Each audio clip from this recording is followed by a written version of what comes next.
Saudara, saya nggak pernah jadi maling di rumah Tuhan. Pastor William itu saksinya. Saya nggak pernah ambil persembahan saudara, saya nggak pernah ambil perpuluhan saudara. Tuhan yang ngomong, kamu harus taat Verona, jangan pakai uang gereja, itu bukan uang kamu, itu uang aku. Saya khotbahnya mau nangis nih saudara. Saya bilang sama Tuhan, Tuhan tapi saya pengen punya uang. Tapi bukan dengan cara itu.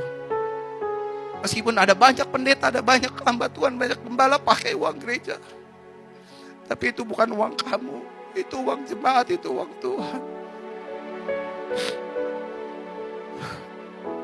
Dan saya taat sampai hari ini saudara. Saya taat. Ketika saya diberkati Tuhan, Tuhan bilang itu buat gereja. Saya masukin saudara 100 juta. Ketika saya diberkati Tuhan bilang lagi itu punya gereja. Saya masukin 50 juta. Itu buat gereja 20 juta. Semua saya nggak ambil uang saudara. Saya nggak curi uang Tuhan. Saya mau taat saudara. Mungkin orang di luar sana bilang,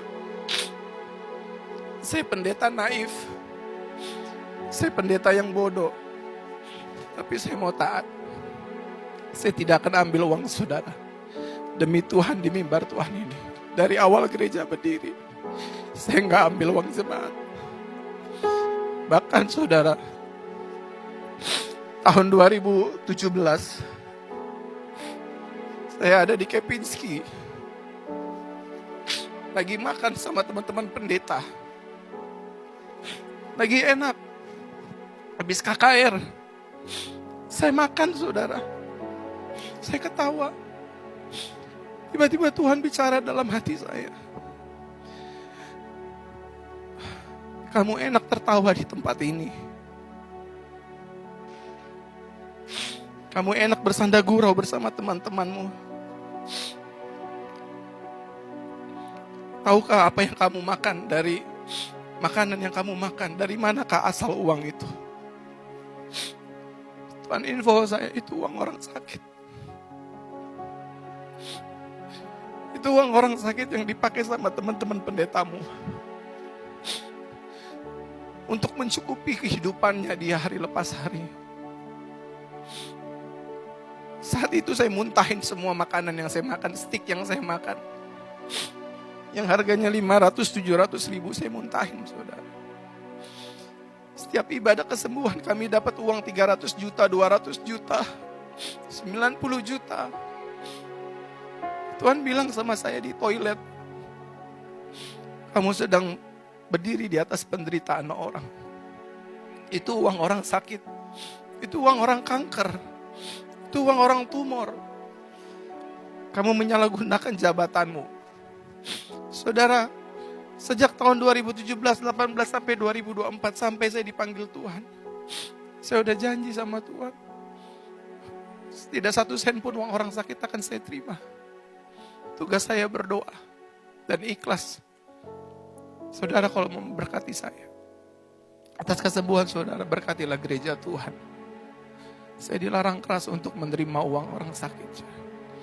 Makanya saudara, saya melayani pejabat tinggi negara. Yang cucunya yang kakinya bengkok saudara. Kalau saya sebut saudara kenal. Saya dikasih uang satu kantong Indomie. Karena dia melihat sendiri cucunya yang kakinya bengkok bisa lurus saudara. Tuhan bilang sama saya, jangan kau ambil. Karena kakinya yang bengkok itu karena saya, bukan karena doamu. Serahkan uang itu ke gerejaku. Dan saya lakukan itu saudara. Sampai hari ini saya belajar taat. Saya harap jemaat Tuhan di gereja ini belajarlah taat. Jangan terprovokasi dengan ajaran pendeta, doktrin gereja. Jangan. Ini saudara. Mana bisa saya khotbah di setting nangis begini. Kalau bukan Roh Kudus. Dan semua yang saya ceritakan saya hidupi saudara. Kalau kamu taat, kamu gak usah minta sembuh. Tuhan pasti sembuh. Kalau kamu taat, kamu gak usah minta rumah, dia kasih rumah.